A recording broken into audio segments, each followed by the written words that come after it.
조국 법무부 장관 후보자가 오늘 재산 환원 카드를 꺼냈습니다. 펀드와 웅동학원 모두 내놓겠다는 건데요. 과연 이걸로 위기를 벗어날 수 있을까요? 잠시 후에 들어보겠습니다. 처와 자식 명의로 된 펀드는 공익법인에 기부하고 가족들이 웅동학원 관련돼 있는 부분에 대한 권한을 내려놓을 것이다. 공익재단으로 이전하도록 하겠다. 지켜봐달라. 그러면서 하심의 낮은 자세로 임할 것이다.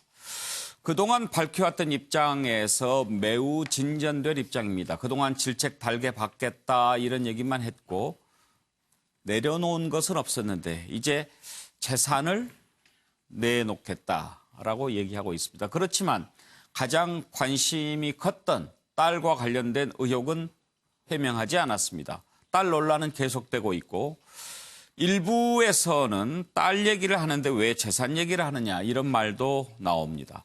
먼저 이 발언 내용부터 들어보겠습니다. 저는 최근 저와 가족을 둘러싼 국민들의 따가운 질책을 받고 송구한 마음으로 밤잠을 이루지 못하고 있습니다. 그동안 저를 비롯한 저희 가족들은 사회로부터 과분한 혜택과 사랑을 받았다고 생각하고 있으며 그 생각에는 현재도 한치의 변함이 없습니다. 그럼에도 불구하고 제 스스로를 돌아보고 몸을 낮추는 겸손함이 부족한 채 살아왔던 것 같습니다. 첫 번째로 제 처와 자식 명의로 되어 있는 펀드를 법이 정한 절차에 따라 공익법인에 모두 기부하여 이 사회의 혜택을 제대로 받지 못한 소외된 사람들을 위해 쓰이도록 하겠습니다. 신속히 법과 정관에 따른 절차를 밟도록 하겠습니다. 두 번째로 웅동학원 이사장이신 어머니께서 이사장직에 물러나는 것을 비롯하여 저희 가족 모두는 웅동학원과 관련된 일체의 직함과 권한을 내려놓겠다고 저에게 밝혀왔습니다. 향후 웅동학원은 개인이 아닌 국가나 공익재단에서 운영될 수 있도록 관계기관과 협의, 이사회 개최 등 필요한 조치를 다하겠습니다. 공익재단 등으로 이전할 때 저희 가족들이 출연한 재산과 관련하여 어떠한 권리도 주장하지 않을 것입니다. 단지 네, 패널들께서는 어떻게 평가하실지 궁금합니다. 최경철 의원. 저는 박근혜 정부 탄핵 때 그런 얘기가 많이 있었지 않습니까?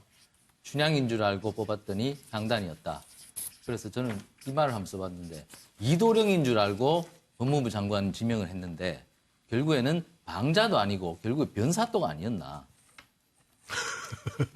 국민들이 그렇게 보고 있습니다. 제가 어제 택시를 탔는데요. 제가 말을 시키지도 않았는데 그분이 제가 청와대에 가자고 그러니까 20분 동안 떠드는 겁니다. 자기가 창녕조씨인가? 조국 수석이 그 창녕조씨인가 모르겠는데 자기가 종씨라면서 종씨인데 어떻게 그럴 수가 있냐고. 자기가 민주당을 찍었는데 어떻게 저런 사람을 법무부 장관 후보로 지명을 했냐고 20분 동안 계속 제가 전화를 좀 해야 되는데도 그분이 자꾸 떠들어서 전화를 못했습니다. 그만큼 지금 국민 감정이 좋지 않습니다. 그 국민 감정을 펀드 내놓고 그리고 모든 이사직에서 사퇴하면 마무리된다고 생각하는 것 자체가 변사또의 마음이 아닌가. 결국 변사또는 이도령이 돌아와서 처벌했습니다. 결국 국민의 마음은 이만큼 올라가 있는데 조국 후보자의 마음은 아직 국민의 마음을 많이 못 따라가고 있다. 저는 그렇게 봅니다. 예, 민심의 한 부분을 들으신 거죠. 자, 박원석 의원, 정의당에서는 지금 그 조국 후보자에게 소명을 요청하지 않았습니까? 언제 그 소명? 어제 소명 요구서를 보냈고요. 오늘 법무부 인사청문 준비단과 소통을 했습니다.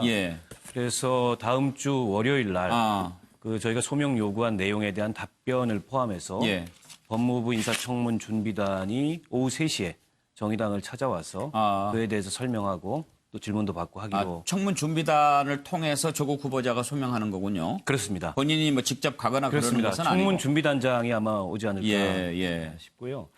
오늘 조국 후보의 잠깐만요. 한 가지만 좀 혹시 이런 부분 말씀하실 수 있을지 모르겠는데 어떤 부분에 대해서 소명하라고 요청했습니까?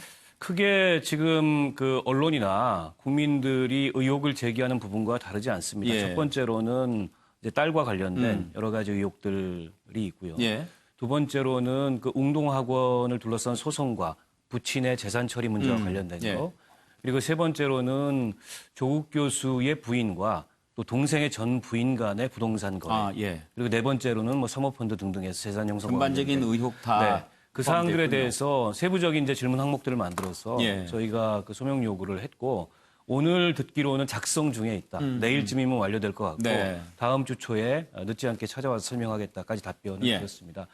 오늘 조국 후보자의 그 재산을 헌납하겠다, 기부하겠다는 그 제스처는 전 노력이라고 생각합니다.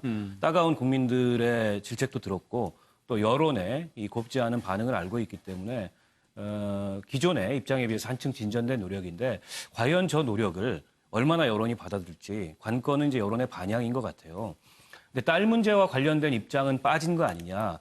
근데 재산 기부 헌납과 다르게 딸 문제에 대해서는 뭐 말로는 아마 그 입장 표명을 할 텐데 그건 청문회에 나와서 하지 않을까 이렇게 예상이 되고 어떤 조치를 취하기는 좀 어려운 부분이 있습니다. 왜냐하면 성인이고 당사자고 그런데 부모가 어려운 상황에 놓여 있다 그래서 딸의 진로와 관련해서든 뭐 어떤 입장을 취한다는 것도 꼭 바람직한 건 아니기 때문에 그래서 그거는 청문회가 열리게 되면 아마 국민들에게 어떤 입장 표명이 있을 텐데 지켜봐야 될 것 같습니다. 예.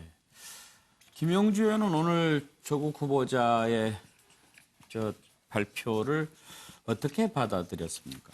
저는 그러니까 조국 후보가 왜 국민들이 분노하는지 또 국민들이 무엇에 실망하는지를 과연 잘 알고 있는가라고 하는 물음을 갖게 했다. 그렇게 생각을 해요. 예. 지금 저 내놓겠다는 것으로 국민들의 실망과 분노가 해소될 수 있는 것인가? 가장 그런 거죠. 예를 들면 우리가 조국 후보에게 기대하고 싶었던 것은 사실은 자기 딸아이가 어디 가서 인턴십을 해서 제1저자가 됐다 아빠 기뻐해줘 했을 때 너 임마 제1저자가 뭔데 네가 그런 걸 하고 있냐. 그렇게 얘기해 주기를 바라는 조국이었다는 거예요. 근데 나는 몰랐다라는 것으로서 그 문제가 해결될 수 있느냐 하는 문제거든요. 이제 그런 면에서 단순히 본인은 따가운 질책도 느낀다, 성찰하며 살겠다라고 하지만 실제로 그 부분에 대해서 과연 방금 우리 저기 온 얘기했지만은 국민들의 그런 여론을 반영시킬 만한 행동을 내놓지 못하고 있는 거 아닌가. 저는 그렇게 매우 아쉽게 생각하고 있습니다. 예.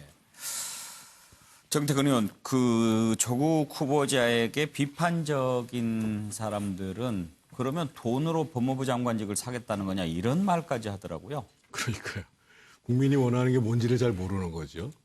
아마 오늘 그 기부를 하겠, 펀드 기부하겠다, 운동하고 저기 손 떼겠다고 한 거는 제 느낌에는 민주당의 기류가 조금 달라지면서 우리가 지키려면 당신이 여론을 좀 가라앉힐 조치를 뭘 해야 되는 거 아니냐. 이래서 이제 급하게 어거지로 나온 게 아닌가 싶은데 지금 이 순간에 지금 고려대학교 중앙광장에서 지금 촛불 집회가 열리고 있답니다. 한 1,000명 정도 모였다는데 예. 맨 앞에 딱 써 있는 게 뭐냐면은요.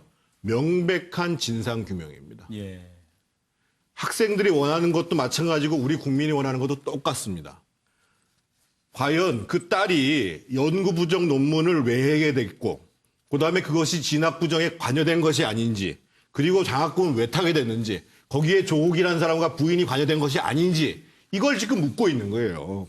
두 번째로 공직자로서 소위 사모펀드에다가 집어넣은 거를 사실 편법적으로 가족펀드라고 운영하면서 그것을 감추기 위해서 사모펀드의 형치를 취한 게 아니냐. 사실상 당신 가족들이 운영한 펀드 아니냐. 이거에 답해봐라. 지금 이걸 요구하고 있는 거잖아요. 당신이 운동학원에 무려 10년간에 걸쳐서 이사로 재직했을 때 이러저러한 비리가 있었는데 이사로서 도대체 왜 아무 조치를 취하지 않았느냐. 그리고 당신 부인이 이혼한 재수한테 돈을 줬는데 그게 명의신탁이냐 돈을 준 거냐. 이런 하나하나의 사실들을 물어보는 거예요. 허위사실에 대해서 의혹을 제기하는 게 아니고. 지금부터 저분이 계속 나와서 하는 얘기가 뭐 부풀려지는 게 많고 가족들의 사생활이 알려지고 우리 가족들 사생활을 알고 싶지 않습니다. 분명한 것은 확인된 사실에 대해서 국민들한테 납득할 만한 해명을 하든지 그렇지 않으면 그만두라 이거예요. 예, 현근택 부대변인 지금 고려대학교 집회 현장 모습도 나왔던데 당에서 좀 민심이 이렇게 걱정하고 있다라고 하는 것을 조국 후보자한테 전했다고 하죠? 네, 전한 걸로 알고 있습니다. 예. 우리 그 법사위원들이요 아마 수시로 통화하는 걸로 알고 있습니다. 예. 뭐 이해찬 대표의 우려를 이인영 원내대표가 전화로 했다고 하던데. 그러니까 뭐 그 우리 준비단도 있죠. 청문회 준비단도 있고 예. 당내에서도 아마 법사위원들이나 아니면 당 대표라든지 뭐 원내대표들하고는 수시로 통화라든지 하는 걸로 알고 있습니다. 예. 오늘 발표는 어떻게 평가하십니까? 근데 이게 저는 이런 부분이 있다고 봐요. 예전에도 보면 우리가 예전에 뭐 MB 때도 그렇고요. 재벌도 그렇고 어떤 문제가 생길 때 재산을 기부하겠다 네. 이런 얘기 많이 했단 말이죠. 그럼 저는 이제 그런 얘기를 좀 하고 싶어요. 추가로 더 나가면 그 조국 교수가 어찌 보면 이제 법학 전공하셨고 이러면 재산은 저는 특정해서 했으면 좋겠다. 예를 들어 우리 공익법, 법무법인 같은 굉장히 많습니다. 어렵게 공익 활동하는 변호사들이 있거든요. 그런 데다가 실질적으로 그러니까 기부한 다음에 실제로 뭐 이 공익법인을 아는 사람을 운영한다든지 이런 게 아니라 실제로 했으면 좋겠고 그 다음에 학교 문제는 사실은 돈 문제가 굉장히 많이 걸려 있습니다. 소송 문제도 있고 거기서 또 뭐 담보는 아닙니다만 가압류했다는 얘기도 있어요. 그럼 그런 재산 문제 실제로 해결을 해야 됩니다. 그런 문제가 실제로 해결됐으면 좋겠다. 그렇게 해서 하는 게 맞다고 보고요. 예. 사실은 근데 저는 이 딸물 문제는 이게 뭐 부모가 어떻게 할 수 있는 문제는 아니라고 봐요. 부모가 예를 들어서 뭐 그걸 관두라고 하겠습니까? 어떻게 했으면 지금 학교 다니는 상황이거든요.